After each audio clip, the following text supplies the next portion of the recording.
You know what time it is. If you don't, now you will. Hello and welcome to A Pod with CAHN, the pod in which we discuss all things related to health within the African and Caribbean community. And just a few housekeeping rules before we go into today's conversation. So if you're on socials, don't forget to follow us on Twitter, Instagram and TikTok when you search at CAHN_UK. And you can also find us on Facebook at CAHN UK, and then YouTube and LinkedIn when you search the Caribbean and African Health Network. Wonderful. And please, just a little reminder, please join the conversation using the hashtag CAHN Talk. My name is Sam. My co-hosts today are Shekinnah and Diana. In this episode, we'll be talking about creating a positive, productive habit and how we can manage our stress going forward. So just before we get into that, just do a little quick check-in. How's everyone been in the past few weeks / days? Go ahead, Dr. Diana. How have you been? I want to hear from you. Hi, Sam. Hi, Shekinnah. And hi, everyone listening to us. Well, I've been absolutely fine in the past few weeks. The weather's getting greater. I'm sorry. I always have to... Yeah, it's important. Yeah. I love the lighter days and the brighter days. So the weather's getting better, so I'm certainly feeling positive for it. But also Easter was great as well. Family time, kids at home, and less days to work over the last few weeks. So I'm feeling really positive. What about you, Shekinnah? Yeah, I'm along the same lines as you, and I'm feeling great. Like you said, the sun is out, and I'm not having to wrap up as much as before. So it's a great feeling because it's like you can feel the seasonal change, and I'm no longer at a point where it's making me feel like ill kind of thing. Because before it was getting to like my body, but now it's like I'm just enjoying the sunshine when it comes. Sometimes it's been raining as well. So, but yeah, when the sun is out, it is good. And yeah, Easter's been great.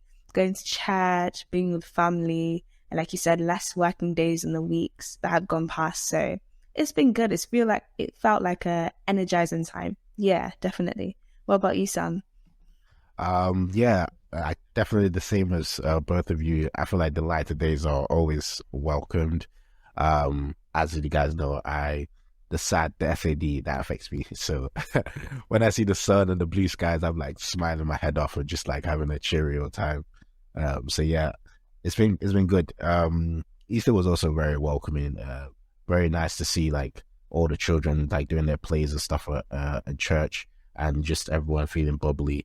And yeah, I think we like celebrated my dad's 60th birthday. So that was really good too. So thanks for that. So that's a wonderful check-in, ladies. I'm hoping that everyone else that's listening has had a good Easter and has had a good bank holiday. If you're listening to the UK, we had a bank holiday over the weekend.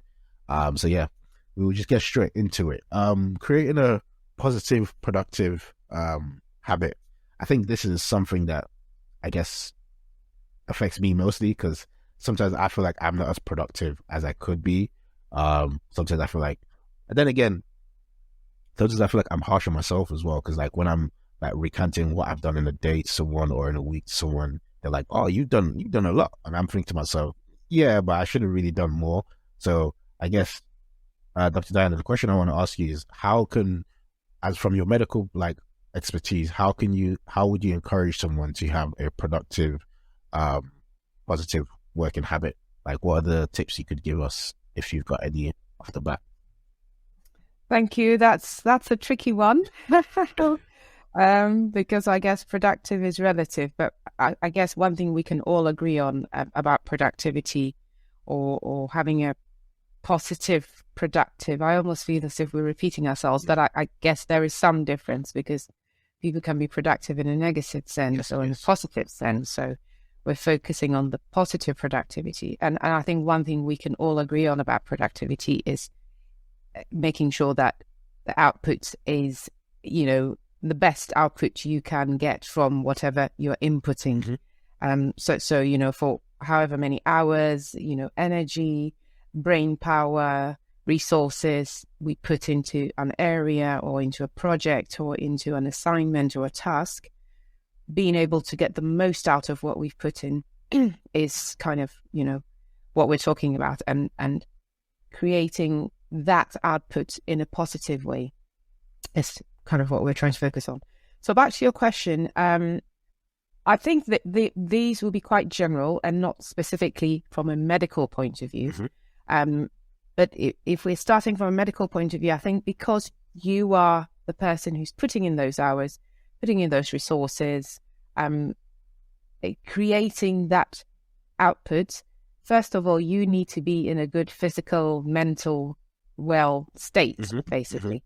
I think one of the keys to increase productivity or positive productivity would be a positive-minded person, a well person, a person who is in a very good mental, physical, social, psychosocial equilibrium. And looking after yourself is basically what I'm saying, so that we ourselves are well, looked after, our health is at its best that it can be, and our mental state is at its best. So that could be simple things like taking time for self-care, for checking your own self, having your regime for exercise, so you're boosting those positive hormones, making sure we're sleeping enough, as we've talked about on previous programs, making sure that if we're diagnosed with any medical conditions, we are making sure we're looking after ourselves, we're taking our medications, we're doing the lifestyle advice that has been given to us. So that would probably be from the medical point of view. From a general point of view, I would say that assessing our workload is quite important, because most of us have a lot on our plate. And I'm just casting my mind back to yesterday, for instance, Sam, when you were talking about productivity and work. And I'm just thinking, yesterday I was on call with a couple of colleagues, and it was post-bank holiday, and we were very thin on the ground because unfortunately at the moment, as some of you might know, the junior doctors are striking in the UK. So we had a few colleagues who were off, and then we were thin on the ground, and it was post-bank holiday, and we had like 150 calls on our duty list to go through them. There were just 3 of us, and, still out of those calls, you're bringing people in, you're seeing them. And by the time I left at 9:30 p.m., I was shattered. But after about 8 o'clock, my brain was practically slowing down. It was like, you've had enough, you need to go. But I had to keep going. So the point I'm making is that we need to measure our workload where we can and set realistic targets so that we are giving out our best. We need to assess when we are most productive. We need to assess when we can give out our best and maximize work during that time, and then find other ways of breaking the cycle or breaking what we do, so that we don't go into a zone where we're just snoozing, we're just sort of on autopilot, and we're not really giving out our best. I'm sure there are a lot more points that we can talk about, but I can see Shekinnah nodding away, eagerly waiting to jump in. So I'll let you come and share some thoughts, and then I'll come back if the opportunity arises. Yeah, I 100% agree, especially when you were talking about like your tasks for the day, knowing like what you're capable of like handling in the day.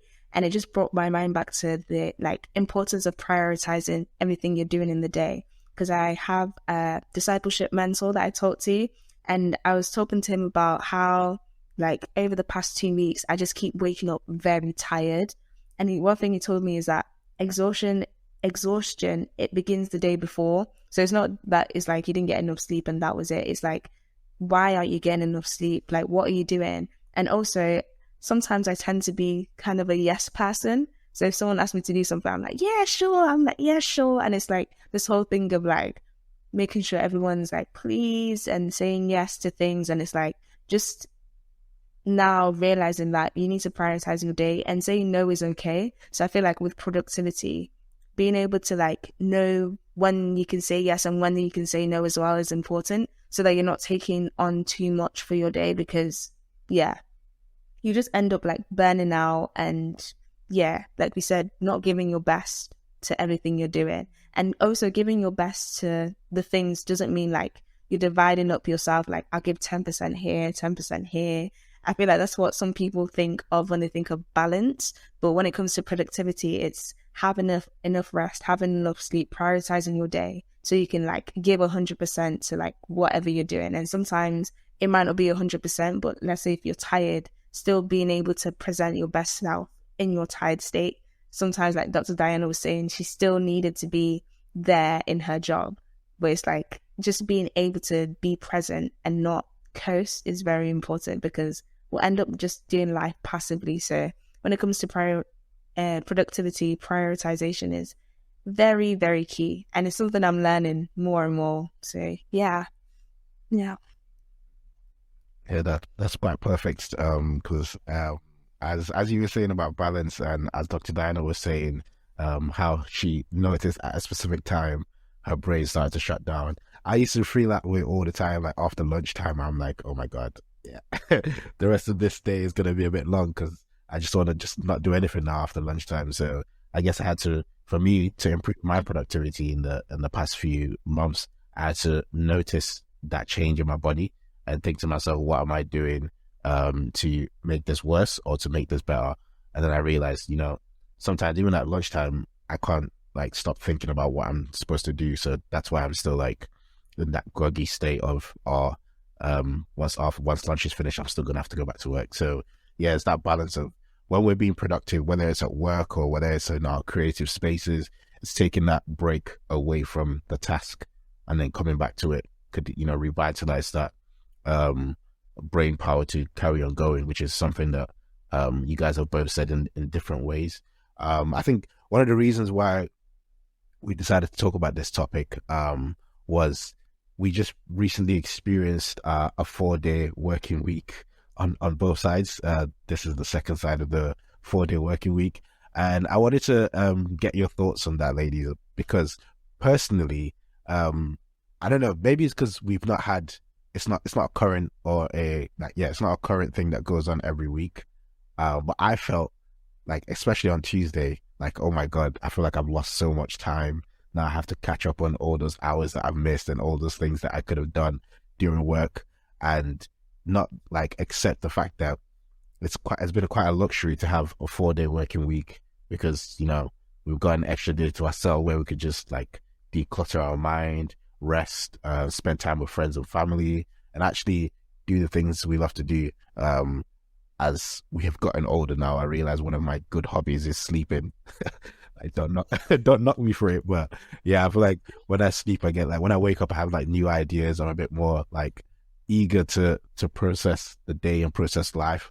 So this 4-day working week has been a very good opener, and a very good eye opener, should I say, in my mind. So I wanted to see in this 4-day working week, how has it been for you, ladies?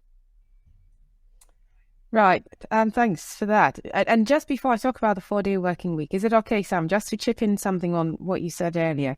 Yes, 100%. Yeah. So you talked about, when you've had lunch and you're feeling a bit groggy and you're struggling to go on. It's interesting because when we've had a meal, when we've eaten, obviously the brain is always working, mm-hmm. and you've got blood supply to every part of your body all the time. But obviously when you've had a meal, especially if it's a big meal, then you have a lot more of the sort of blood supply and the energy and the brain's focus going towards, your gut and sorting out the food that you've eaten. So we used to have this cheeky joke that we used to say, look, after you've had a big meal, all the blood supply and all the efforts are shunted towards your stomach and shunted away from your brain. So you're less active, you're feeling less alert. So maybe it's important that we watch what we're eating, during lunch, during our day. You don't want to be having a massive meal. But equally, if you find that you're one of those people who easily feels a bit more tired, a bit more sleepy, actually, I would rather sort of go under my duvet now rather than go back to work. Then you can, as Shekinnah was saying, prioritize your day in such a way, or plan your day in such a way that the tasks that require a lot of brain power, you do them earlier on in the day, and then other things that require you being a bit more active up and about and might need less brain power, you sort of put them after lunch. So just a little tip. And then the sleep side of things as well. When we sleep really well, the body has time to lay down new memory. Yeah. So sleep is quite important because we're laying down new memory. The body's detoxing during that process of us sleeping. So that's really good for, again, increasing our productivity. As she was saying about the going under the duvet there, I was like, triggered. You got me. You figured me out. Yeah. But yeah, sometimes after work, you definitely need a cheeky little nap. But I'm not saying you should do that all the time, guys. I'm just saying, like, it happens. Yeah. But yeah, no, really and truly, Shekinnah, I think she was really like preaching to the choir, wasn't she?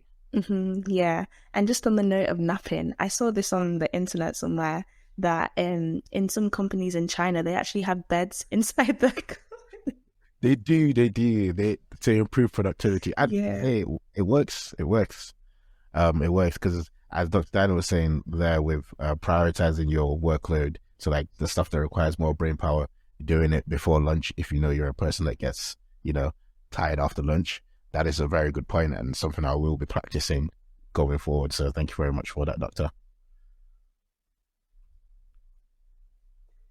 Yeah, so talking about the 4-day week that we've just experienced, I think there are two sides to it, and certainly we can all attest, at least. I mean, we probably don't have like a morale meter or a way of an objective scientific way of measuring, but I'm sure we've all come across people or spoken to people or even colleagues at work on Tuesday when we saw them. Everyone was quite positive feeling, upbeat, feeling quite energized and refreshed, and just having that extra day made a difference, and then it made the rest of the week much shorter. So people were quite excited about having fewer days to work. So there are two sides to it. One side of it is that we have a bit more time to ourselves, a better work-life balance, Yes. And therefore we come back energized, we come back more geared up, we come back more focused, we come back more refreshed. And I think that will increase productivity. And although we have 1 day less, technically we can still actually achieve what we could achieve in 5 days because we're more productive in that sense. The other flip side to it, though, is I don't know about your roles, obviously, and I'm sure you'll be sharing that with us in a minute. But in my sort of area of work, what we find is that leading up to every single bank holiday, it's so stressful. Because we're off that extra day or maybe the extra couple of days that general practice might not be open during the normal hours, people go into panic mode. Legitimately, people are worried they might not get their medications, they might not be able to access the doctor on that extra day that we're off.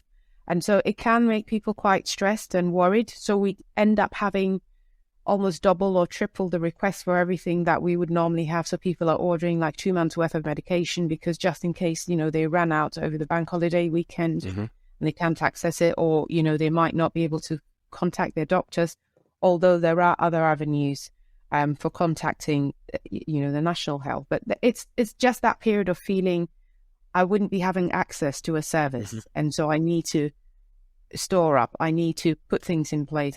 So that creates the extra workload. So we find leading up to the bank holiday a very busy period, and also right after. Sorry, just to interrupt you there. I had a question. Do you think that has become worse since the pandemic? Because that during the pandemic, everyone was like stocking up on everything and anything. So, because you've been working for quite a while now. So would you say compared to pre-pandemic life, people still like behave like that? Or do you think it's like worse now?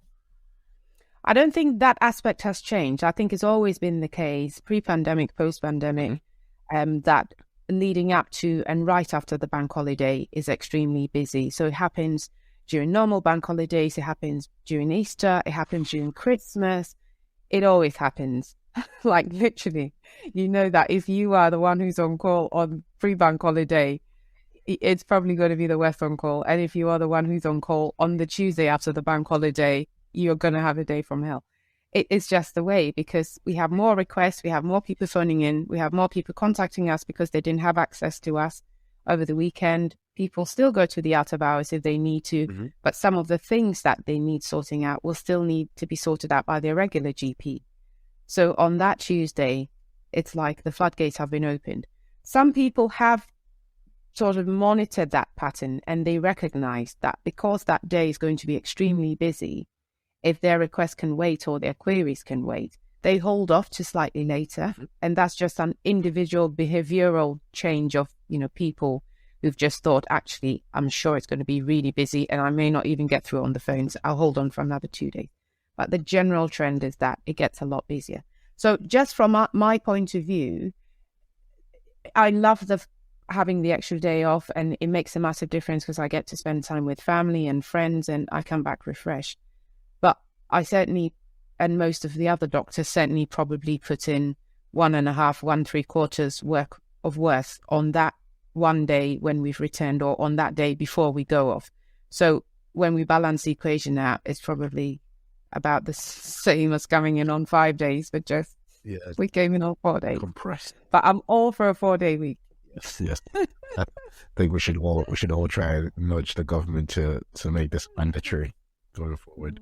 Shekinnah, so during this 4-day working week on both sides, do you want to let us know what you got to, if you got up to anything interesting? I'm the same as you, sleep. I was just resting a lot, spending time with family. I'd say on Monday was the first time I spent that long in the kitchen in ages, because I was helping my mum cook, because we had like a family meal together. And that's not how I planned to spend my Monday, but it was interesting. It was interesting because it's like I appreciated the family time. So it was good in a sense. But at the same time, it's like coming back on Tuesday. Actually, for me, maybe because of my role, I didn't feel it as much because Tuesdays are my less busy day. So it's rather on my Wednesdays where I'm catching up on my Monday work. So it's rather today where I'm like, oh, this needs to be done. And because things are very like time sensitive, it has an effect on like how much we're able to like promote an event, promote a health program. So yeah, there's like the pros and cons to it. But like Dr. Diane, I'm all for a 4-day working week because yeah, and it's like, yeah, the week, I feel like with the whole, as Dr. Diana was saying, of people like just like calling in more requests coming in. I feel like if it was confirmed that a 4-day working week is what we'd have, then people would get more accustomed to it. So it's like they'd be less stressful about like if they're able to reach their GP and stuff, because it's like it would become the norm. So yeah, it's right now because bank holidays, it's like we get them every so often. So people are like just worried and panicking. But if it became the norm, then I think people would get used to it and we'd get more rest. Yeah. More rest is always needed. And yeah, as you definitely did say, I think if it was a mandatory thing, people should or will get used to it. Guys that are listening, everyone, guys and girls, that's a gender neutral term.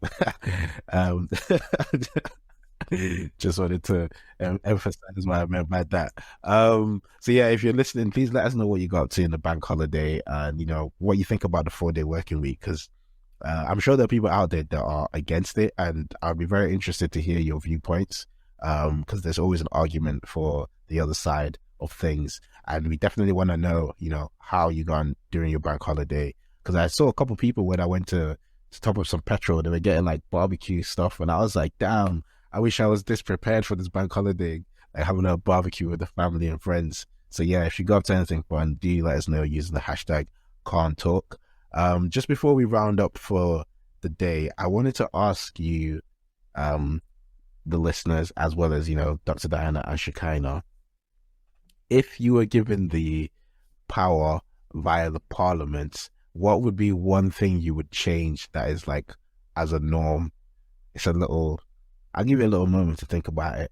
So for me, I think what I would change is how the information is passed down regarding taxes. The reason why I say this is because lately, as I mentioned, I was getting some petrol, but when I was on my way to get petrol, I realized that, I don't know if it's because now that like after pandemic now I'm a bit more aware of like more things, because I'm like trying to pay more attention to everything that's around me. But I realized that there are things that are, how do I explain this now? Okay, like, so like for the roads and stuff, like I feel like the roads are getting a bit more like worse. Like everyone's just been a bit more erratic, pedestrians, cab users, drivers, and like I think I would change, you know, how people are on the road. That would be my one legislation. I would be like, guys, let's be a bit more civilized on these roads, please. So yeah, just a little mini rant. So yeah, I'm just interested to hear what you guys think you would change if you had the ultimate power. Sounds like you've had an interesting time on the roads recently. I have. I've just been shaking my head, just looking at people like, why would you do this? Like, I'm sure your instructor, if he saw or she saw you do this, they would be very disappointed with this behavior. So I thought I'd just give a little mini rant. Oh, bless you. Hope you're feeling better now. Yeah. Let it off. Most definitely. Right. Well, thank you. If I had the power to change something, it would certainly be investing more into our health care service, the NHS, and social care. That I see, just working from the front line, how stretched we are. Mhm. And I'm not just saying this for myself, being a medic, but just in general, every single person working on the front line is absolutely stretched. They're giving above and beyond. And in the context of our discussion of productivity, there's only so much you can give at a certain point in time. And at some point, you need to have a break, you need to have rest, you need to rejuvenate. And unfortunately, because we're dealing with life-threatening situations, we're dealing with time-sensitive situations, the poor paramedic cannot just pull off on the lay-by to have a snooze because they're worn out, because they've got to get that stroke patient into A&E. So whether they're still asleep or they're still awake or they're still alert, they've got to keep going. That doctor needs to keep going until that list is finished. They can't say, oh, that's it for today. We can't look after you because we've had enough. That nurse, that healthcare, that pharmacist needs to keep going. Those social workers working around the clock, community enablers and all sorts. So I think I would really invest a lot more into our health and social care system, training up more health professionals, training up lay people who can also work in various forms. We have lots of carers out in the community who are working for free, getting nothing for it. They're massive, part of the social care system, because when you've got elderly patients who have nobody, you've got neighbours volunteering, doing stuff for people, which is the difference between life and death. That there was a lady who hadn't come out of her house for 2 days, and if it hadn't been for the neighbour who spotted that we haven't seen this lady in 2 days, and knocked on her door, and when they couldn't get in, called the police and found that the poor lady had collapsed and been on the floor for 2 days, it would have been a really drastic situation. So we really need serious change in the social care setting. We need change in the National Health Service and all things relating to health and social care to really make the system workable for all of us. So that's the one thing I would change if I had the power to. That's my rant. Thank you. We stand with you. Don't worry. We stand with you all the way. I'm sorry, you haven't got a choice. No, very good point. No, but yeah, we really do. My mom's a retired nurse, so I definitely feel what you're saying from when she'd come back from work and let us know what's happening at work and stuff when she was a nurse, as well as like other family members that are in the medical field. And friends as well that are, always just educating us about, the process of why junior doctors are striking and like what it actually means. And, just, we definitely stand with you. That's all I have to say. I'm sure the whole, everyone that's listening will stand with you guys too. So keep fighting for that, because we stand with you guys all the way. Thanks. Shekinnah, over to you. Yeah, it's interesting because I feel like we'd all change different things. For me, I would change the school curriculum, especially at a younger age, so like primary school, high school. I feel like a lot of people leave high school and it's like the school system is in such a way. I remember every year of high school, the teacher would be like, this is the most important year of high school. This is the most important. Every single year was the most important. And one thing they would always say is, why are you late to school? And no one will hire you because you'll be late to work. Like, you need to leave high school and do all this, get good GCSEs so you could have an amazing job. And it's like everything's so focused on like the corporate world, which we've been talking about today.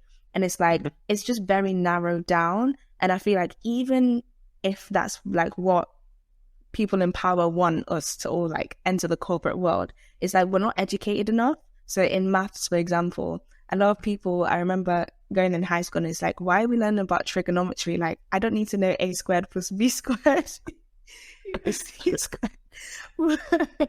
Where it's like, and then we don't learn about taxes. We don't learn about money management. I remember we had like one workshop where they came and talked about, what do you want to be in the future? And then that one kid at the back of the class would be like, I want to be rich. And it's like, well, you can't be, because it's like a whole like a lot is missing from the school curriculum, even going down to like history. When we look at Black history, we've talked about it before, where it's like, it's very like streamlined and you only know the key figures, which is important as well. But it's like, we're in England, we're in Britain. So it's like knowing the key historical figures in Britain that made a difference to the society we live in now, I think is so important as well. So it's just widening the school curriculum, not only for like our knowledge as individuals, but just going into the world as more aware people. So it's not like, yeah, I know A squared plus B squared, or I got like a 4 in my maths GCSEs, and then people feel so down about it. It's just widening our understanding of like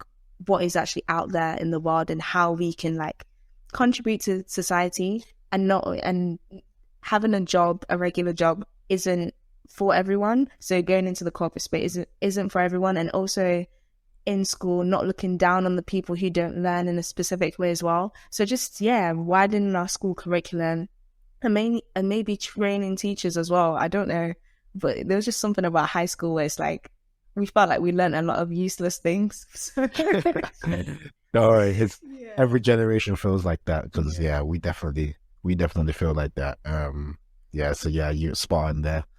That definitely needs to get addressed.